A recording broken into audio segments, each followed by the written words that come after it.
بلوچستان کے علاقے ڈیرہ بھگٹی کے رہائشی بوٹ پالش کرنے والے ننھے گلوکار طارق کی آواز نے دھوم مچا دی۔ ڈیرہ بھگٹی کے علاقے سوئی سے تعلق رکھنے والے ننھے گلوکار کی ویڈیو سوشل میڈیا پر وائرل ہوئی ہے۔ اس ویڈیو میں اپنی آواز کا جادو جگانے کے ساتھ ساتھ طارق نے اپنی تعلیمی اور گھریلو اخراجات کے لیے بھی حکومت سے اپیل کی۔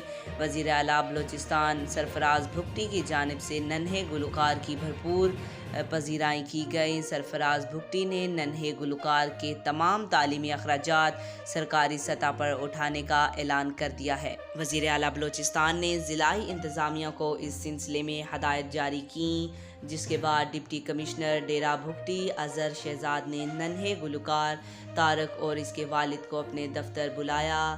ڈی سی ڈیرہ بھگٹی نے کہا کہ سوئی سے اسکول پرنسپل کو بلا کر گلوکار طارق کا داخلہ کرا دیا جائے گا۔ آج تک کے لیے اتنا ہی۔ مزید ایسی معلوماتی ویڈیو دیکھنے کے لیے ہمارے چینل کو سبسکرائب کریں۔